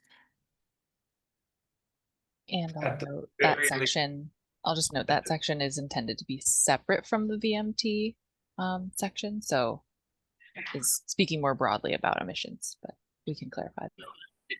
still the same kind of, yes. At the very lowest level and the most simplest possible modification with changing will to would, start down that path. Sure. Will gets at your, let's do this, action. Would or some word like that is merely pointing out, this is not happening unless this happens. That could soften it if you have some word. Yeah, I mean, sure, I mean, I see through stronger and ambitious policy as kind of like loaded as we're willing to take more power and authority if we need it. And Because I don't think the intent of this sentence is, let's go, let's do this. You know, get the signs, let's go to Washington. And then some way to modify it so that it just simply clarifies that this is the way it is, and if X is going to be achieved, it takes that. As opposed to anything that indicates the path that we're going to take. Yanni, Yeah, I'll just say that, look, I don't see this as a statement that implies any threat or anything else. It's an acknowledgement that fact is that Lake Forest Park and a bunch of other cities are having may or may not implement policies that are consistent with what the state thinks is going to be needed. This isn't some threat. I mean, I just don't see that as an issue here. The ability of the state of Washington to actually put anything on to small cities like ours is a joke.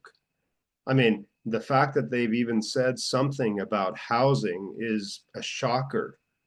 So I just don't think this is an issue. I don't think we need to soften the language. I don't think we need to, morph this sentence to make it softer. I think it's a reality that, yeah, probably before small cities do more, yeah, you know what, we're probably going to have to get told so by the state or the feds. I don't see that as threatening. That's reality. Because getting the politics across in a small city like ours to do way more is just, frankly, we've learned is pretty difficult. So I just don't see this as something we should be worried about. I'm going to do a time check. We have 8 minutes left. A point of clarification on this. I don't think this is a policy. This is the backup materials. yes, So perhaps when we come together next month, Meredith, if you have some suggested edits to this, and maybe Maddie, if you have a way of maybe softening it, maybe we can kind of address some of the feedback that we've talked about here and have a way to react to it next month. But I want to leave some time for the remaining agenda items. We talked about kind of what we need next and what Mark needs next to be prepared to talk about 9B and 9C at the future meetings. So can we proceed with the rest of the agenda and do that? Or was there anything else burning on the comp plan and climate element that we wanted to talk about? Thank you, Alex and Maddie, for all of your help and bearing with us for this long meeting. Appreciate it. Thanks so much for your input. Have a great night. So, Thank you. bye. Right, so next on the agenda was 9B. Don't have in front of me. This was, So plan for potential development regulations and that's regarding housing options. right, Given the time and how the agenda was amended, let me tell you what I'm facing. At the last meeting, there were some suggestions of how to approach these two items, and I was going, oh, here, well, I have a whole month. How bad can that be? That literally every minute since has evaporated entirely out of my control. That was, as I said, a hunt for which haystack would the needle be in so that we could start a path down finding the needle. Whether it's lot area, lot frontage, tools, incentives. So the two areas were which sections of the code should I analyze, facilitate, draw exhibits, facilitate a discussion. The next one is who can we invite from the development world for affordable housing or an affordable housing entity. Both have proven hard. So the first category, I'm hoping to peel off one item, right? Lot area, lot frontage, and really do a deep dive and start building an ordinance that reflects it without having to bite off the entire topic, do a month's worth of work when I know I cannot focus on that issue.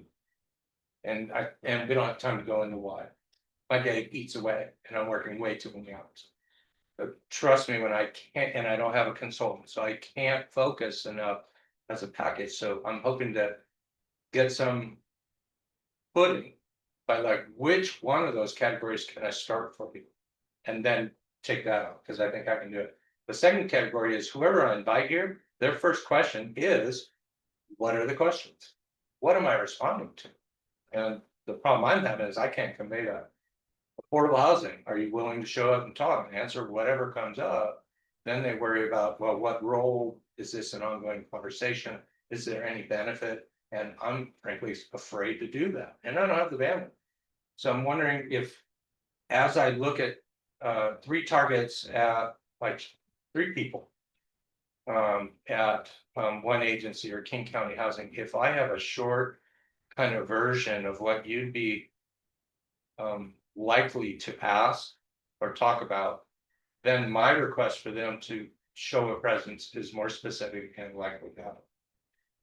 When I talk with Lindsay Masters at Arch and talk in general, she stops at, well, you're not in Arch jurisdiction.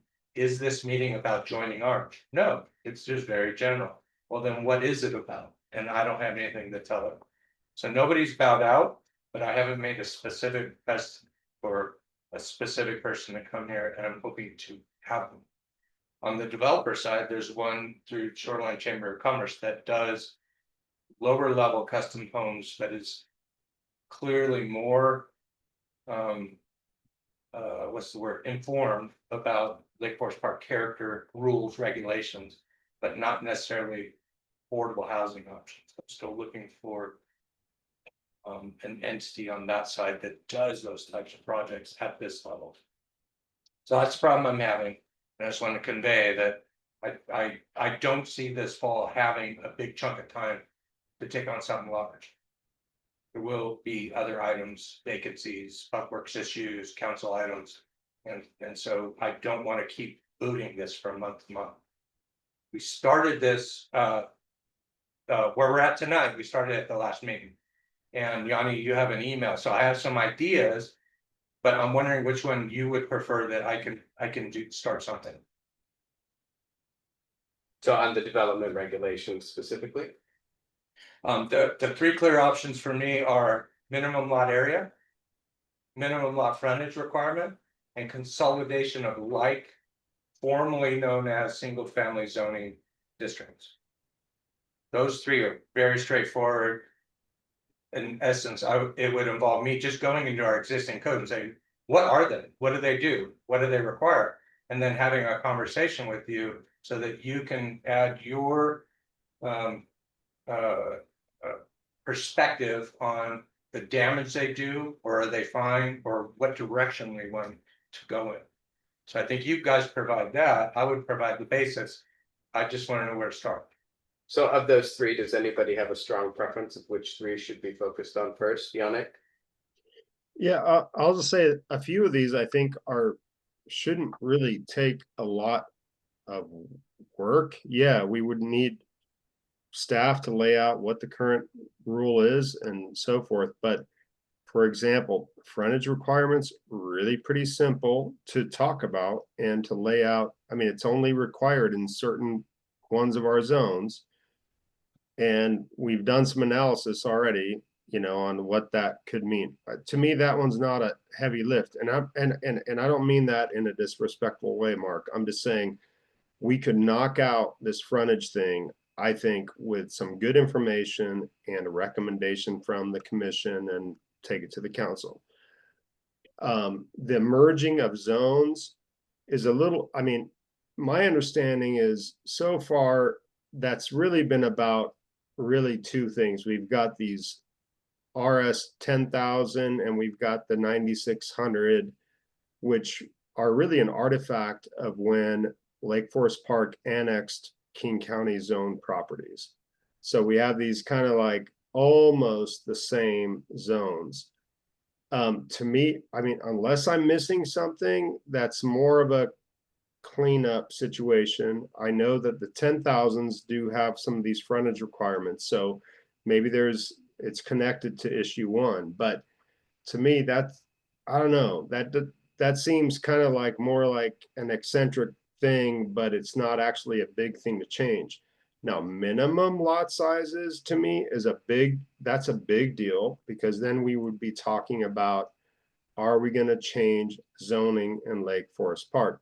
And honestly, I haven't even heard a strong push for that discussion here. I mean, I'm not saying I wouldn't support it. I'm saying that's a big deal, because we have some very large minimum lot sizes in big portions of the city that were put in place under very different economic and development conditions.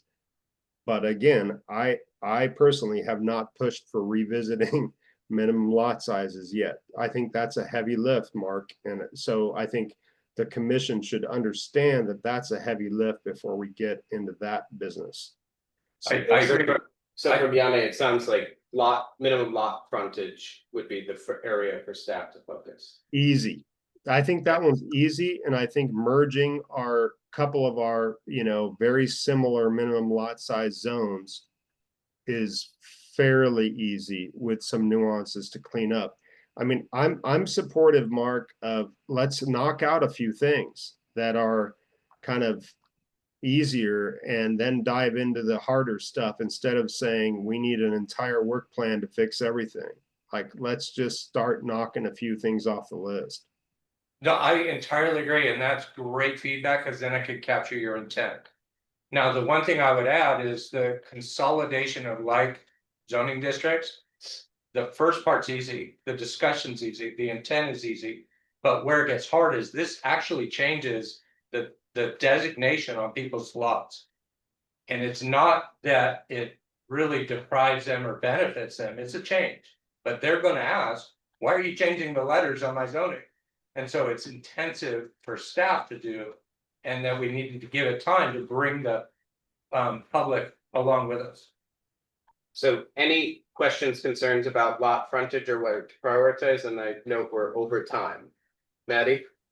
Yeah, I would say I could see visiting lot frontage, but consolidating lots, I think just move, like Mark just said, it takes a lot of staff time, and it moves us away from the conversation we need to be having right now, which are, what are the ideas that we have around the table, or what's the work that needs to be done for us to figure out what we can incentivize in middle housing.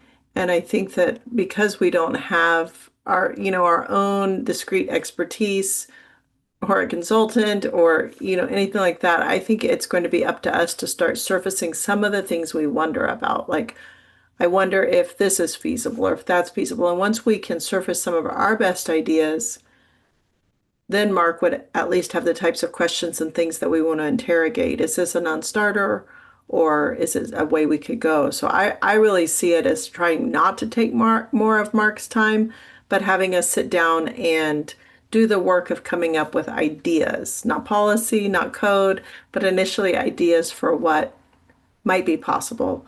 We've put a pin in this for a long time, so And that's what was ago. That's what we discussed, is that the meeting that I didn't attend, we would start discuss but we don't use brainstorming anymore, but we brainstorm on what Meredith, did you have a comment? I totally agree with Betty. So yeah, we spend half of the time next meeting on knocking out the frontage stuff, and then we spend the other half brainstorming specific things that we're wanting to know or research, and then we can get a list of things to somebody. Yanni? Yeah, I mean, I want to fully support what Maddie said. Like, I don't actually know how the merging of zoning districts became kind of or showed up on our list. And I'm not saying that to be critical. I'm just saying, I don't know where that came from. And I don't see that as that. I think it came from you, Yanni. No, the 10,096 did not come from me. There's no chance of that. I know All that, I talked about is frontage.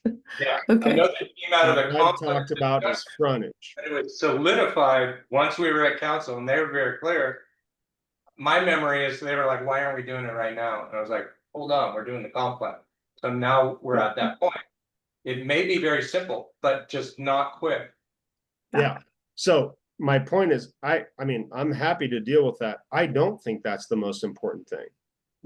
I'm with Maddie on this. We should be talking about middle housing and understanding things like what unit level incentives does it take for us to incentivize things like cottage housing or garden apartments, which we've now said are okay, but we haven't provided any incentive to do them, which means they won't happen. So I think that is a huge topic. Frontage is a good one to get kind of off our plate, because I think it's a simple one. Maybe I'm wrong, but I would say that dialing into what are the questions we want answered about density or other ways to incentivize different scale housing than what we get now from the market, that's the most important issue we have. Okay, so it sounds like the consensus is at an upcoming meeting for B, we will focus on minimum lot frontage, and then we will brainstorm on what are the other areas we want to look at. On development, we've talked about having these 2 meetings with an affordable housing group. What we've heard from Mark is we need a crisp ask of what we would want them to talk about. I can volunteer to do that, and to propose a draft and share it.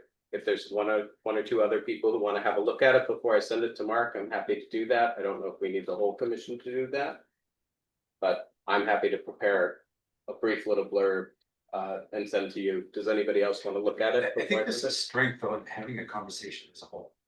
Okay, I mean, perhaps you could initiate that and then bring it to us and have that conversation. so save it for a future meeting. Yeah. Okay. Any objections? That's what we'll do then. Anything else on old business?